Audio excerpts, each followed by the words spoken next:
Olá, vamos dar continuidade à nossa disciplina sobre análise de comportamento e desenvolvimento humano, trabalhando agora análise de comportamento aplicada a múltiplos contextos. Nós vamos discutir 3 contextos básicos: educação, saúde e assistência social. Na análise do comportamento, os contextos eles são essenciais para que você entenda o histórico de reforçamento do sujeito e principalmente o porquê esse sujeito se comporta da forma como ele se comporta sob o controle daquele discriminativo e do reforçador, ou da consequenciação, me desculpe, na presença do discriminativo e sob o controle da consequenciação. A nossa primeira tirinha ela vai falar o seguinte: puxa, por que a gente precisa estudar tanto para ser alguém na vida, Armandinho? Como é possível alguém não ser alguém? Na perspectiva da análise do comportamento, todo comportamento ele tem uma função. Não existe comportamento disfuncional. Consequentemente, analisando o contexto no qual esse comportamento acontece, o contexto no qual o sujeito aprende, é que a gente vai entender qual a relação causal que está controlando esse comportamento. Então, a nossa disciplina é Educação e Práticas Inclusivas para o manejo em contexto de aprendizagem educativa. Aplicação nos contextos social, residencial, educação formal na escola e na universidade. A análise do comportamento, trabalhando a educação, a saúde e a assistência social, podemos considerar 2 pontos importantíssimos para entender esse assunto: a legislação que regulamenta a área e as principais pesquisas que estão orientando sobre as práticas comportamentais nesses contextos. Para isso, a gente relembra que na análise do comportamento, a avaliação das contingências e a proposta de intervenção deve acontecer em acordo com os objetivos das etapas delineadas. A análise funcional do comportamento faz um levantamento das características contextuais desse sujeito, identifica os processos de aprendizagem através do histórico de reforçamento e da estrutura de aprendizagem, dos personagens envolvidos nesse processo de aprendizagem e dos seus estímulos discriminativos, para entender essa discriminação e a generalização de comportamentos. E para nós, analistas do comportamento, é importantíssimo entender que essa demanda ela vem desse processo de aprendizagem que acontece nesse contexto específico. A principal diferença é que nós avaliamos que cada pessoa aprende de uma forma individualizada, então esse processo de avaliação também precisa ser individualizado. Não existe receitas de bolo. Estar sem emprego me deixa triste, filho. Não fique, pai, o senhor não está sozinho. A cada dia mais pessoas como você.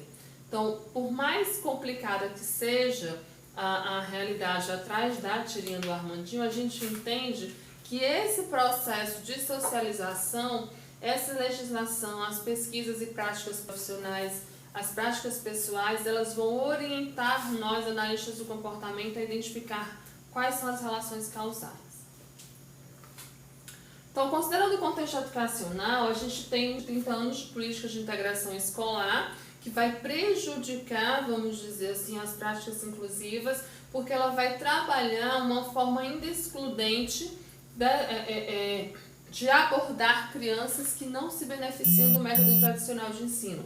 Crianças que não apresentam o nível, vamos dizer assim, que a escola tradicional exige dentro do seu processo. Então, essas crianças que estão de alguma forma fora desse padrão, elas foram historicamente excluídas do processo educacional.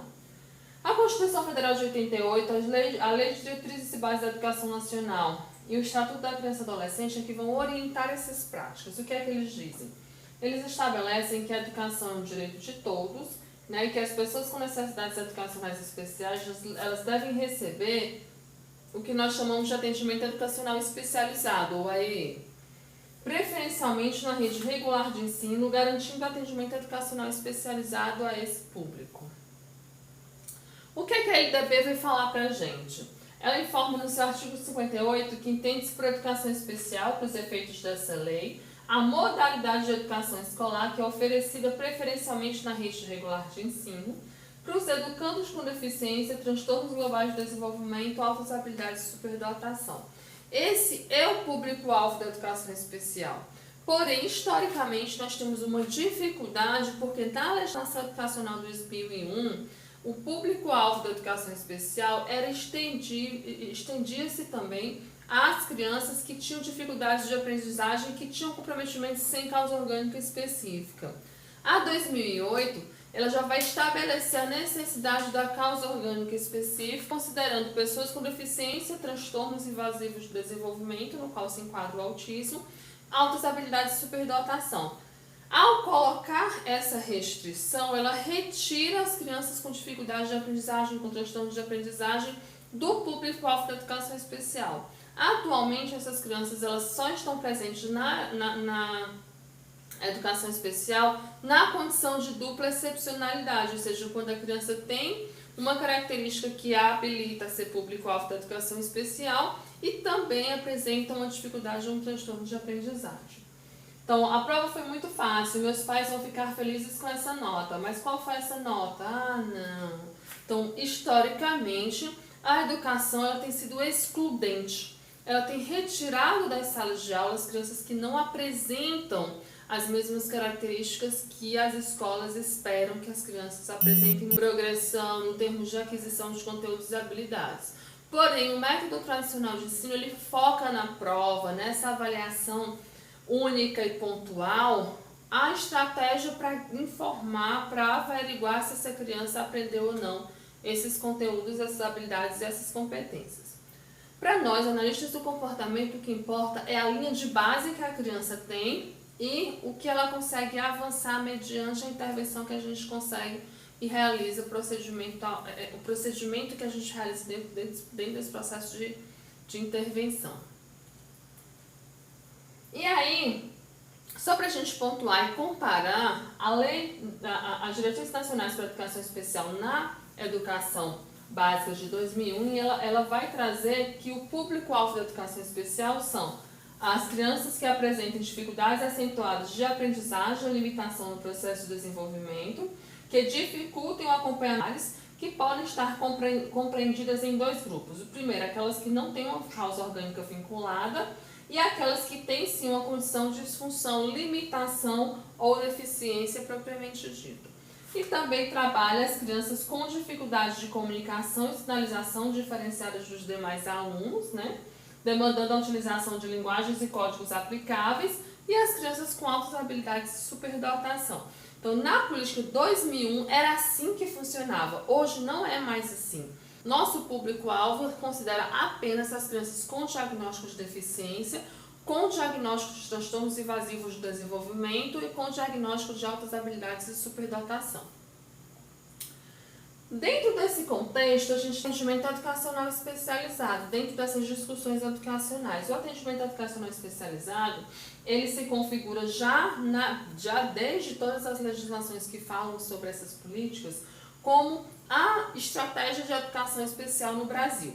Então, a educação especial deve garantir os serviços de apoio especializado que são voltados a eliminar as barreiras que possam obstruir o processo de escolarização desses estudantes que apresentam deficiência, altas habilidades de superdotação ou transtornos invasivos de desenvolvimento.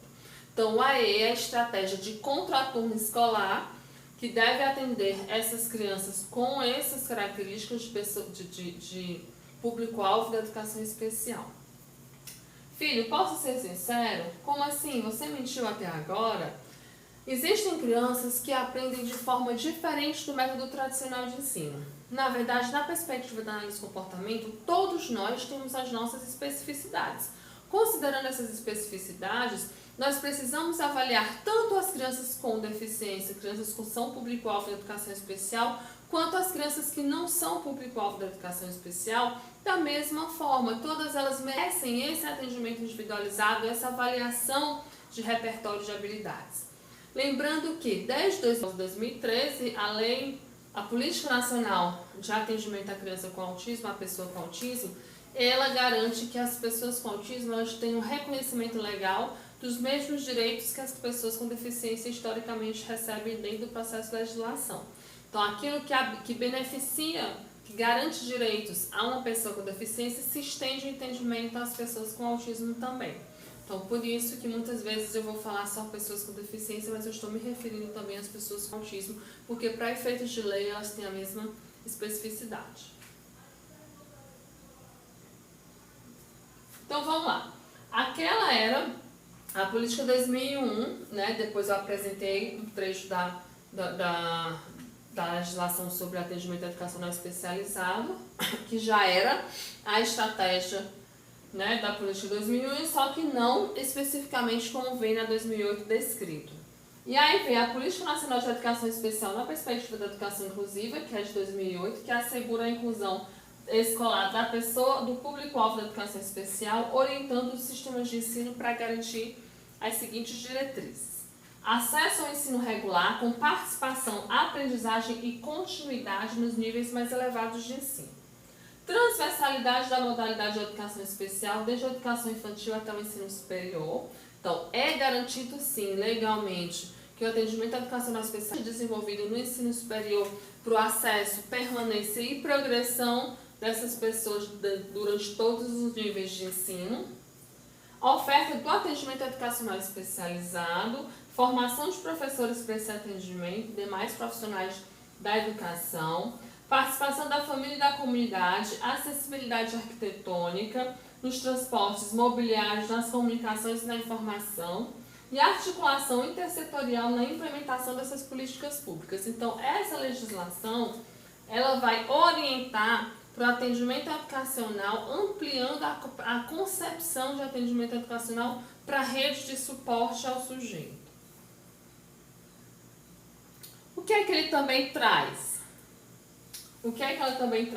Na perspectiva da educação inclusiva, a educação especial ela passa a construir uma proposta pedagógica da escola para o público-alvo da educação especial. Então, não é apenas algo relacionado à sala de aula, mas todos os trâmites que envolvem o ingresso, a permanência e a progressão dessa criança.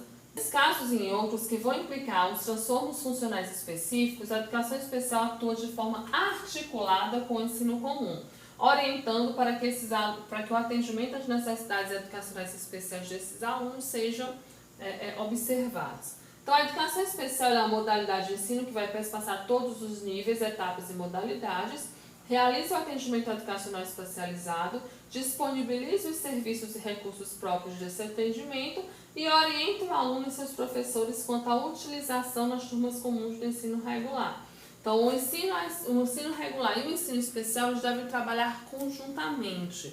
O professor de ensino regular e o professor de ensino especial devem desenvolver o plano de desenvolvimento individualizado dessa criança para que sabedores da linha de base que ele possui ao ingressar naquela faixa etária escolar, ele tenha uma avaliação de habilidades e competências para que ele possa receber uma intervenção voltada para os objetivos e para essa etapa de aprendizagem. Então, dentro dessa perspectiva educacional especializado na perspectiva da educação inclusiva, deve identificar, elaborar e organizar recursos pedagógicos e de acessibilidade que eliminem as barreiras para a plena participação desses alunos, considerando as necessidades específicas. Então, o AE ele vai fazer a avaliação dessa criança para estabelecer quais são esses objetivos e critérios, para estabelecer o critério de elegibilidade, quais são os objetivos e as metas de intervenção. As atividades desenvolvidas no atendimento educacional especializado diferenciam-se daquelas realizadas na sala de aula comum, não sendo substitutivas à escolarização. Esse atendimento ele complementa ou suplementa a formação do aluno com vistas à autonomia e independência da escola e fora dela.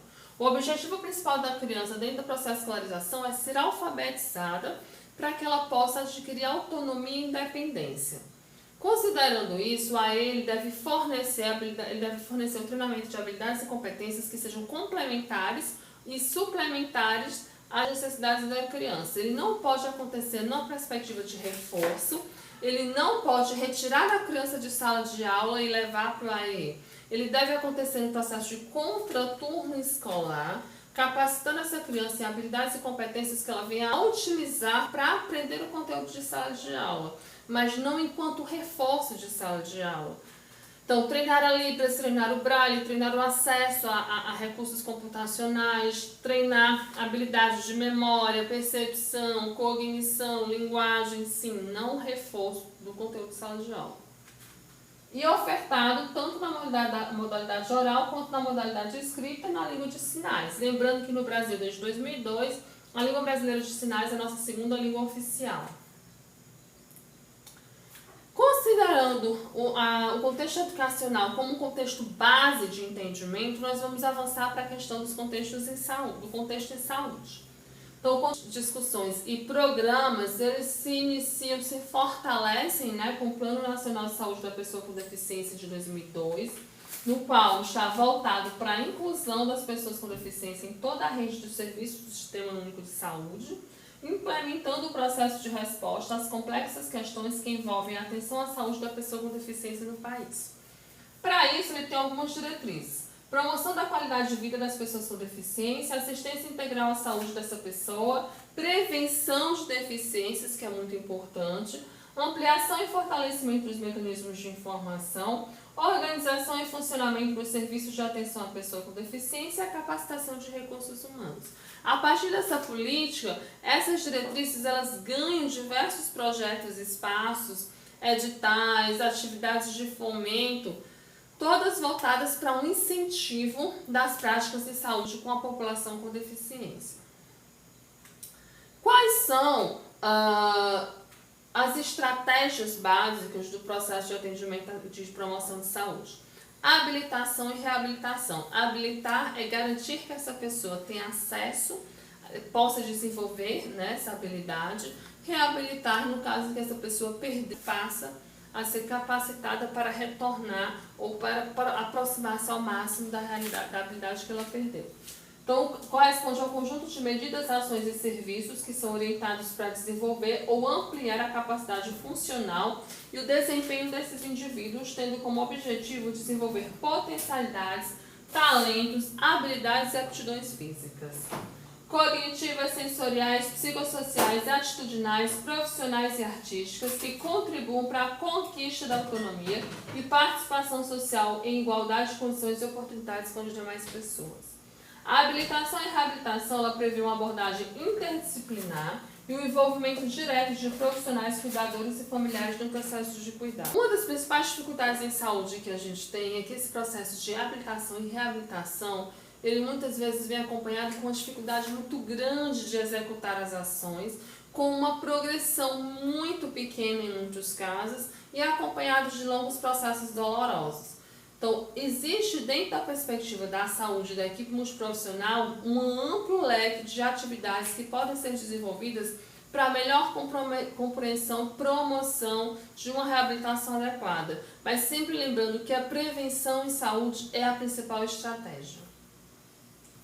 E aí vem a tirinha do Armandinho que fala: não precisa ter vergonha de usar óculos, Ana. Existem problemas de visão muito piores e muita gente não consegue enxergar além das aparências. É uma perspectiva de que nós temos na perspectiva social da deficiência, que é, nós temos a realidade é que essa pessoa ela se beneficiaria muito mais da comunidade dela, do contexto dela, se essa comunidade estivesse preparada. Não é a pessoa com deficiência que deve se preparar para atender a expectativa do procedimento tradicional, mas a sociedade que deve estar preparada para receber esse sujeito dentro do seu contexto. As ações e serviços de reabilitação elas podem ser ofertadas em qualquer ponto de atenção da rede pública de saúde. No entanto, né, desde essa política nós temos visto os serviços especializados de reabilitação concentrados nos centros especializados de reabilitação, que vão concentrar a oferta dessas ações. Então, esses serviços são, em geral, de abrangência regional, né? A partir dessa política, diversos centros foram criados e são qualificados para atender a pessoa com deficiência como uma rede referenciada. Então, as equipes desses serviços elas são compostas por profissionais como médicos, fisioterapeutas, terapeutas ocupacionais, fonoaudiólogos, psicólogos, assistentes sociais, eles trabalhando numa perspectiva de centro especializado para concentrar as ações em saúde. Apesar de todas as áreas serem portas de entrada de atendimento, os centros especializados eles concentram esse atendimento. Na perspectiva da assistência social, o SUAS, né, que é o Sistema Único da Assistência Social, ele atende as pessoas com deficiência por meio do benefício da prestação continuada, o BPC, e ele é destinado àquelas pessoas que não dispõem de meios para prover a própria subsistência ou de ter essa subsistência provida pelas suas famílias. A renda per capita dessa família deve ser inferior a 1/4 de salário mínimo Os beneficiários do BPC são um público prioritário para todos os serviços e programas socioassistenciais do governo que são ofertados no âmbito do SUAS, como serviços de convivência e fortalecimento de vínculos, o programa BPC na escola, na qual as gestões municipais elas vão identificar as principais barreiras que ainda impedem o acesso, permanência e aprendizagem dessas pessoas atendidas pelo BPC no âmbito escolar. Continuando, no SUAS, as pessoas com deficiência, pelas políticas, pelo que preconiza os textos, devem ser atendidas em programas e serviços de proteção social básica e proteção social especial. Na proteção social básica, a gente tem o serviço de convivência e fortalecimento de vínculos, o serviço de proteção e atendimento integral à família, o serviço de proteção social básica no domicílio para pessoas com deficiência e pessoa idosa. Na proteção social especial, nós temos o serviço de proteção social especial às pessoas com deficiência, pessoas idosas e suas famílias, o serviço de proteção e atendimento à família e indivíduo e os serviços de acolhimento. Importante considerar que na assistência social, é ela que vai dar a base para garantir que essa criança, que esse sujeito consiga funcionar na escola e ter acesso aos serviços de saúde. Então, as pessoas com deficiência, elas também são atendidas nos centros POP, serviços de convivência e unidades de acolhimento. Esses serviços, a legislação preconiza como orientadores, como direcionados para as pessoas com deficiência. Então, como funciona, então, a inclusão das pessoas com deficiência no mercado de trabalho, em continuidade à perspectiva social? 2015-2016, ela traz a previsão da concessão de uma prestação pecuniária para os beneficiários do BPC que ingressarem no mercado de trabalho denominado auxílio inclusão. Esse auxílio inclusão, ele vem como uma estratégia de manter o sujeito protegido pelo Estado quando trabalha. Porque nós sabemos que, uma vez que o benefício da prestação continuada, ele só pode beneficiar pessoas que não têm uma fonte de renda e cuja renda familiar seja inferior a um quarto per capita, inferior a um quarto salário mínimo. Quando ele ingressa no mercado de trabalho, ele perde o BPC. Porém, as dificuldades desse processo vão levar muitas vezes as pessoas com deficiência a terem medo de fazer essa troca em relação à proteção do Estado e à autossubsistência. E também pode acontecer dela ingressar no mercado de trabalho, mas vivenciar algum tipo de situação que dificulte a sua permanência. Então, esse auxílio inclusão visaria justamente manter essa pessoa dentro do processo de mercado de trabalho. Então, esse auxílio inclusão ele deve ser pago, constitui uma medida de fomento para que as pessoas com deficiência que recebem o BPC possam exercer atividade remunerada sem perder a proteção do Estado. E também deve ser pago a pessoa com deficiência que passar a trabalhar ganhando até 2 salários mínimos e corresponde à metade do valor do BPC. Atualmente, esse BPC é pago a famílias com renda per capita menor que um quarto salário mínimo, e o auxílio inclusão não pode ser acumulado com o BPC nem com aposentadorias, nem com pensões, nem com seguro-desemprego. Outra estratégia que também consta, na resolução é que o projeto vai incentivar pessoas a contratar empregados em reabilitação profissional e isentando o contrato de contribuição previdenciária por 1 ano. É uma dos pressupostos do auxílio inclusão para garantir, para estimular a contratação de pessoas em processo de reabilitação. E aí vem uma discussão muito importante que o Armandinho faz. Nossa escola vai preparar vocês para o mercado. Dinho, então a gente vai se esforçar tanto para depois ser consumido por esse mercado? É uma discussão muito importante porque nem todos nós estamos preparados para ingressar nas dificuldades que o mercado de trabalho pode promover, principalmente relacionada à questão da capacitação. E aí entra a importância da educação para fornecer essa capacitação que vai garantir o ingresso, a permanência e a progressão e também, posteriormente, a inserção no mercado de trabalho de uma forma que gere a independência e a autossuficiência desse sujeito.